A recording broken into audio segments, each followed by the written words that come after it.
What's going on, everybody? Eric Lindquist at Stochastic here on the Oddchopper channel, coming to you with a Tuesday sweaty edition of MLB and NBA Lindy's Leans, Likes, and Locks. Hit that like button, subscribe button, notification bell. Goes a long way for me on this video. Goes a long way for you. That way you become a prize whenever great content is going live here at our little neck of the YouTube woods. Cash the over somehow, some way. 211.5, 212, 212.5. If you got in like an hour before tip, it was 213. You pushed. And, well, that's a bummer. But guess what?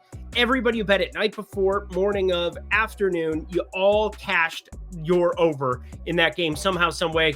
Nobody scored in overtime even. It went to a live line of 220.5 and 5 more minutes of free basketball. And I'm just screaming at the TV. And producer Jacob, I feel bad for as a Celtics fan, but both underdogs. You have the Celtics and the Cavs. Everybody's saying, oh, you can't get that. I'm very happy I didn't end up having a spread bet on either because, well, I contemplated them. I did think the Knicks were probably a little bit undervalued. Talked about that last night, but you had the Celtics shoot 15 for 60 from three, NBA playoff record 45 missed threes. And then you back that up with Mitchell Robinson, Hacker Mitch, who can't be on the floor there. And the Knicks missed infinity. They were like 17 for 31 from the line.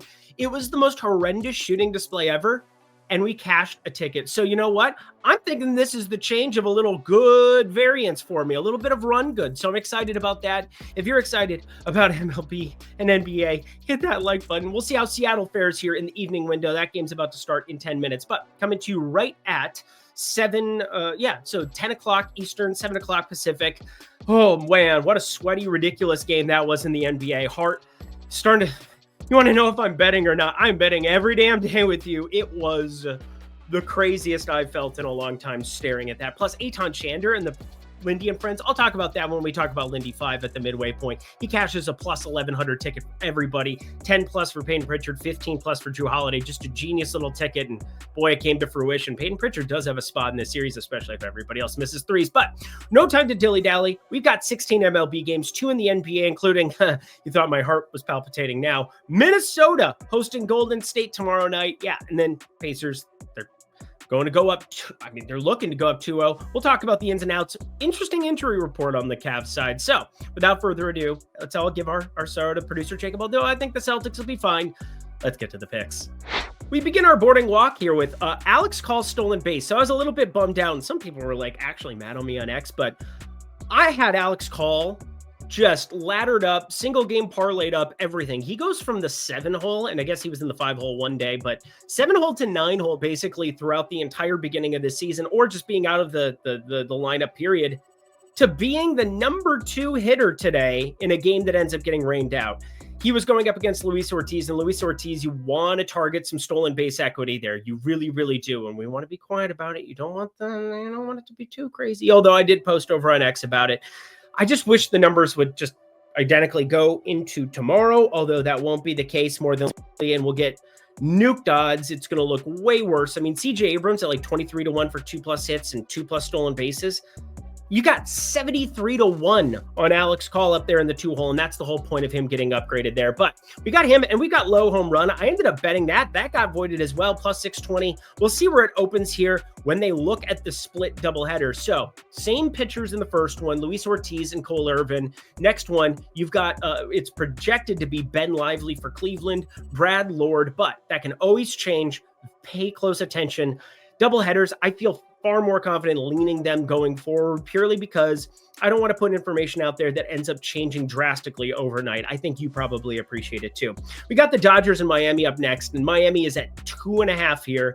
You got Teoscar Hernandez, who's getting an MRI. Doesn't look good with that hamstring. He ended up getting pulled yet again on Monday after an RBI there in that first inning, but pay attention to his status. Pay attention to the Dodgers in general.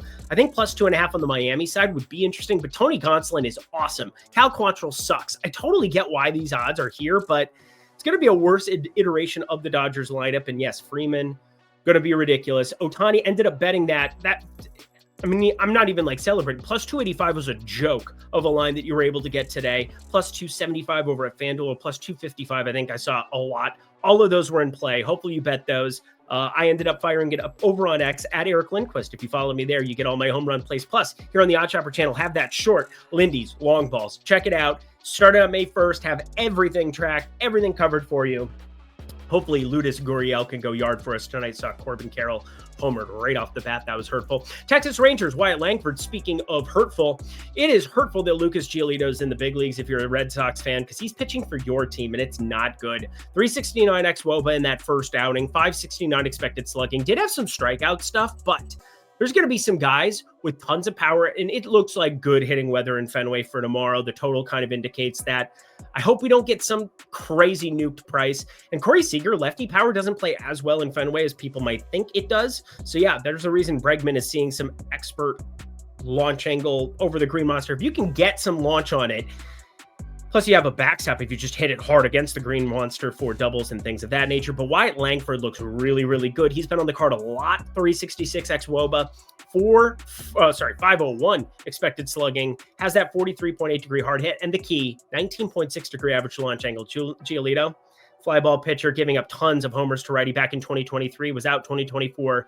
We'll see what he does in 2025. Next slide, bang. We've got a couple of these to get through, a lot of leans. Phillies and Rays. This one's really interesting to me. I'm surprised I didn't end up with a play yet on it, but I think it just has to do with Drew Rasmussen having some kind of equity here. 294 xWOBA, 359 expected slugging. And the biggie for me against this team, 46.3% ground ball rate isn't great, but only a 5% pull rate. Like, he does a really good job of allowing guys like Schwarber, Harper, guys of that nature, to not pull the ball on him. And I think that that's enough when you're playing the long ball game for me to stay away, because Phillies, that's really what we're looking at. Kyle Schwarber, still one of those dudes that despite a 265 expected batting average, it's almost always going to look worse in the actual batting average category because of where it gets hit to and where players are positioned.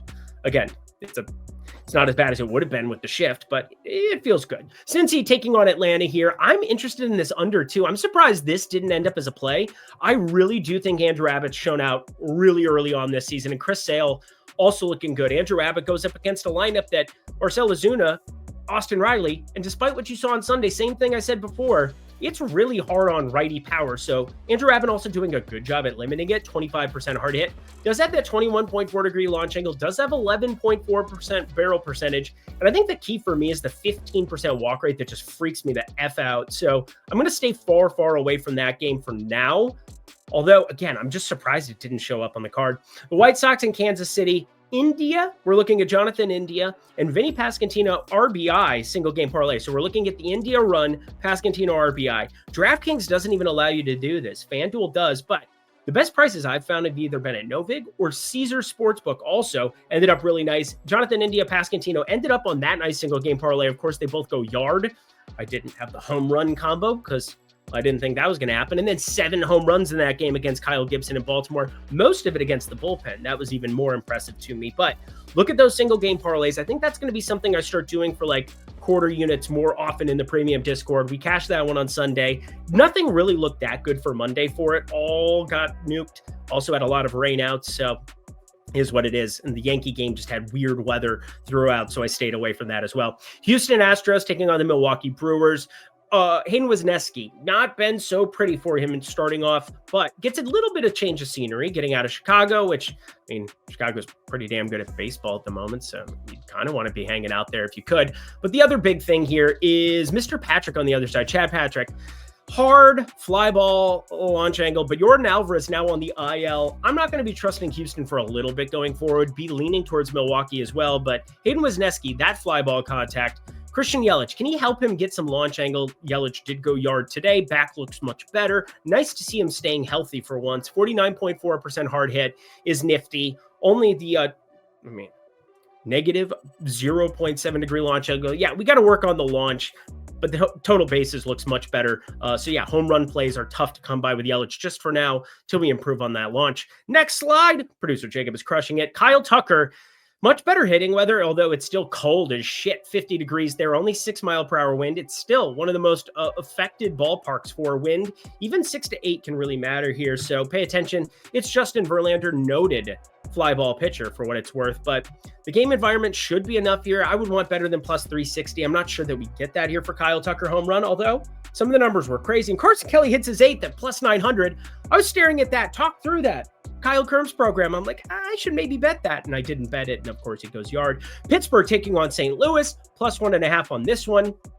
Don't have a lot to say This just is a really unappealing game to me. Paul Skeens on the mound.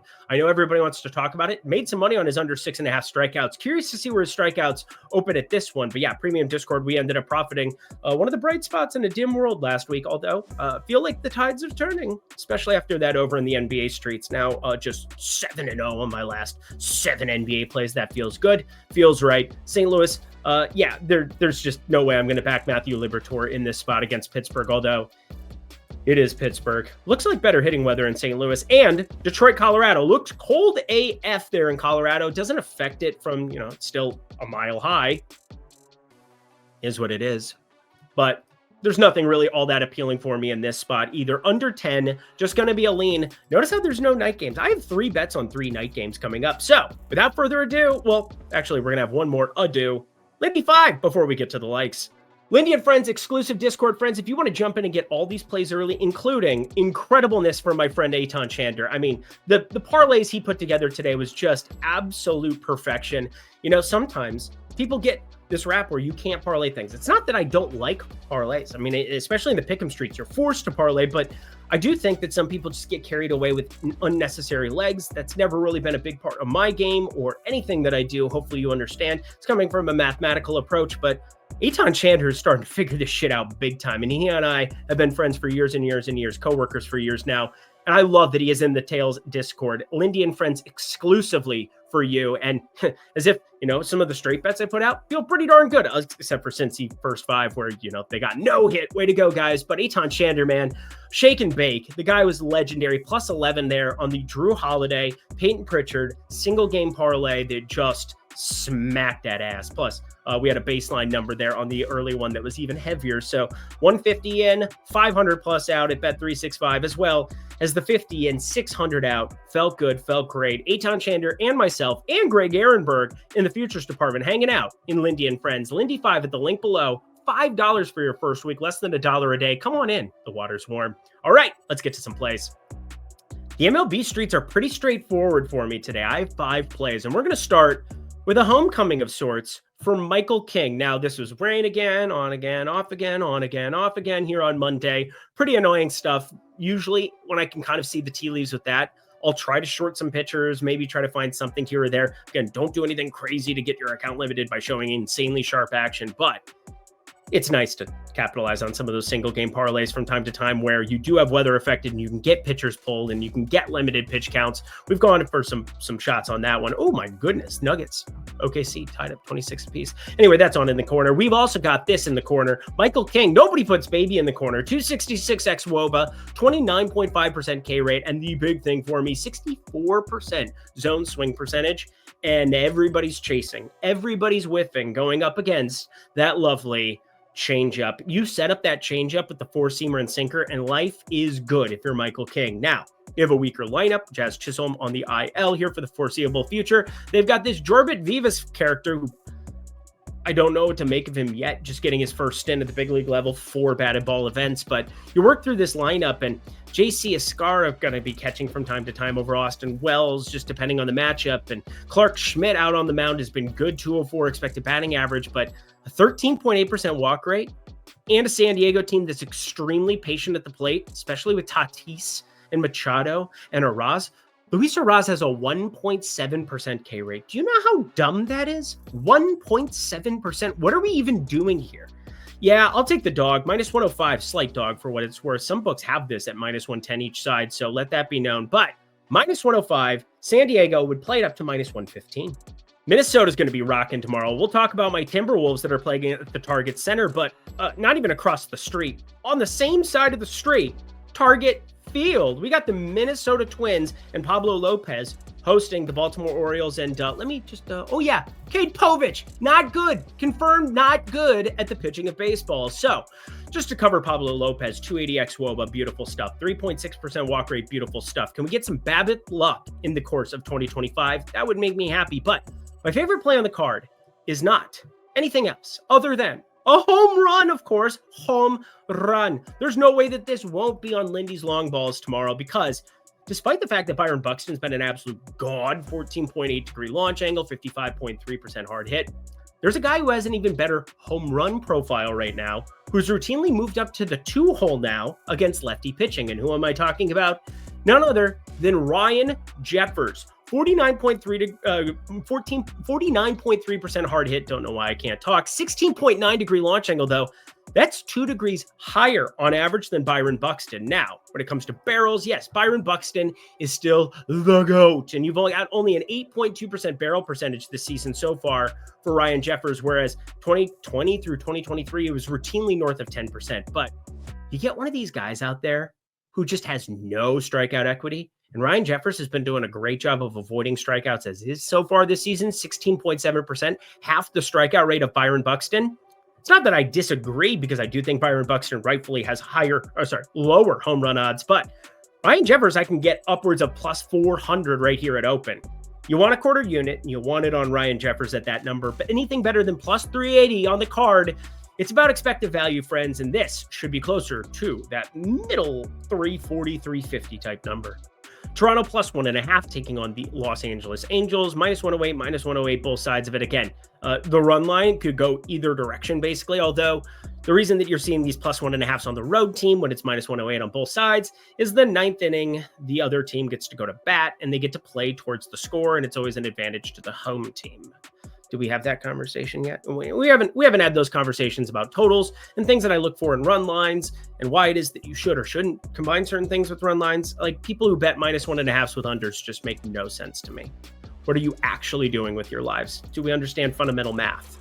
We want a team to score 2 or more runs, yet we're boxing it into a tight window, and you don't get any better payout from books. They're not giving you freebies for such things. So let's think about correlation from time to time. But I got 3 evening plays: Angels, Arizona, Athletics. All 3 of these games that are being played on the West Coast, I have plays from.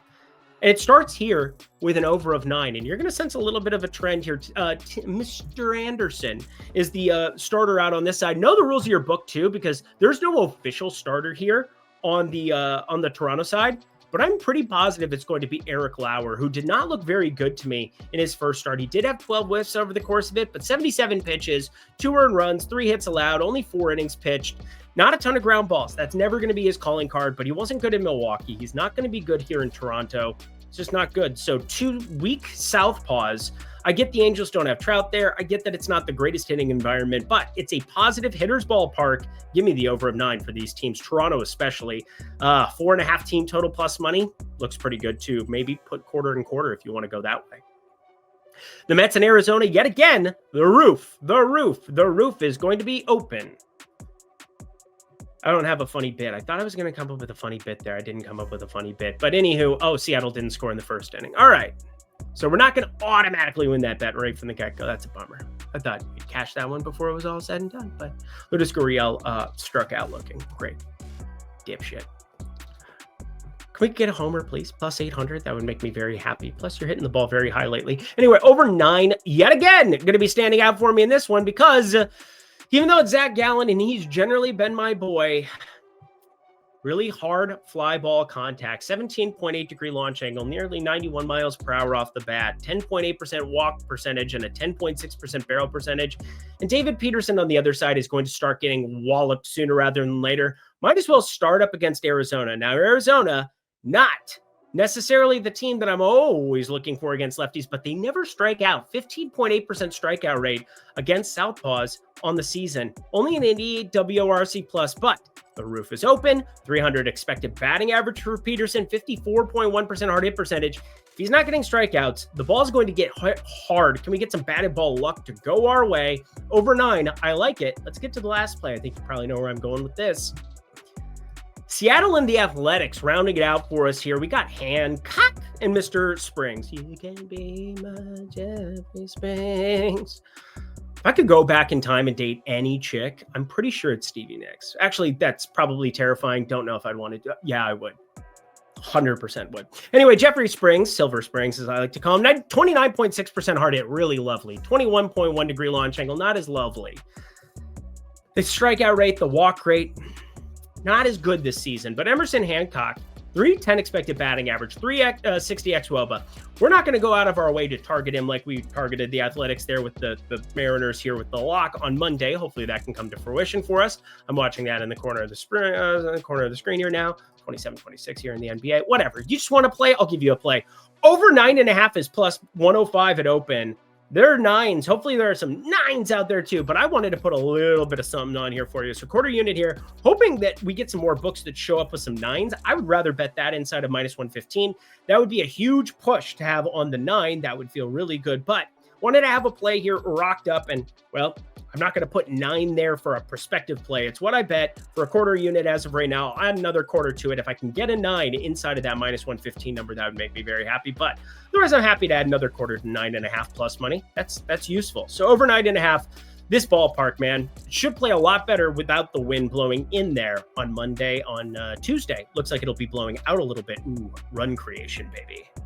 So we had 5 MLB plays before we turn it over to my NBA play for you and talk you through the 2 NBA games. Get 2 weeks free using code Lindy1 down at the link below. Would love to have you guys there checking out Portfolio EV. Don't have a lot else to add other than it's the best market-based tool in the app. And if you're looking for NHL, MLB plays, or the NBA, which we're about to cover, and you want to set it and forget it, well, Portfolio EV is a perfect place to build out portfolios, see where the historical ROI is sitting, and find the best bets on the board utilizing Sharp Sportsbook's information up against some of the weaker lines. So check it out. 2 weeks free down below. Use code Lindy1.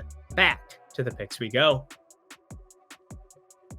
And if you could hit that like button, subscribe button, notification bell, because the NBA, we're running red hot now. It's been very useful, my friends. And again, I'm not going to go toot my own horn too much here because that, well, we had to deal with some terrible shooting on the Celtics side. The Knicks couldn't make a free throw, but now we got both of these favorites, the 1 and 2 seeds, Cleveland, Boston, by far the favorites to get out of the Eastern Conference, like gigantically so.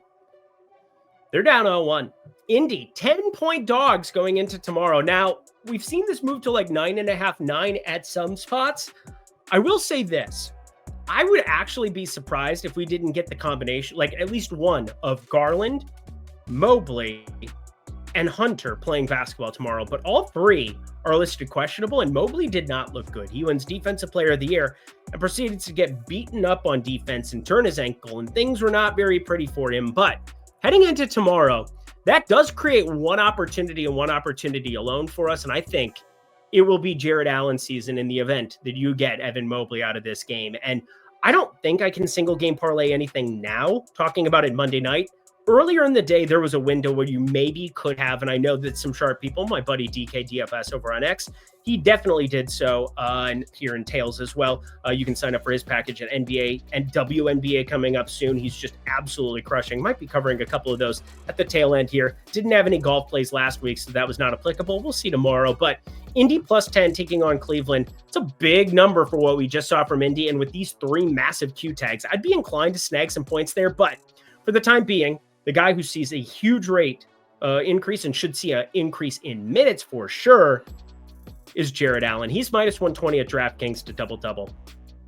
0.6 units. Boop. Super easy, straightforward. Minus 140 at most every other book that I've looked at. I think Jared Allen still very, very useful here.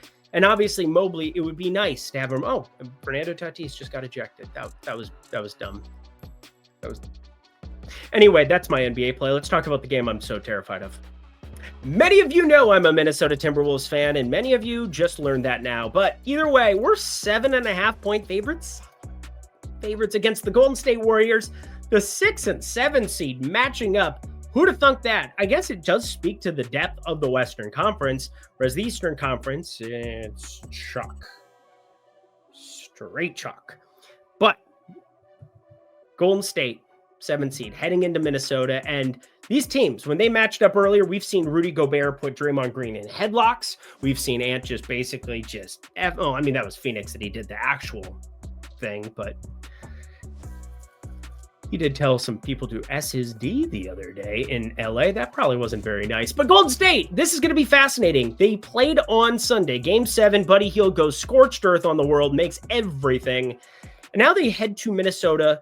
Much less rest, obviously. Minnesota cleaning it up in 5. This comes down to a couple of things. One, Rudy Gobert and Naz Reid. Can they just be the tandem that you need. Whatever you need from the Minnesota side, can they provide it? Because Rudy Gobert, Minky showed he can play against 6'8" guys pretty well. If they want to put Draymond Green at center, there's going to be some opportunities for him there. Looney, it is what it is, but they're definitely going to be putting everybody into play. I just don't know what to tell you. Don't know what to tell you. You know what? People are actually tilting me about this over thing. You understand the Celtics shot 25% from three and we cashed an over. And overtime, there was like nobody scoring and we still cashed it. Oh, I can't wait to run that one back. But for the time being, Golden State plus 7.5.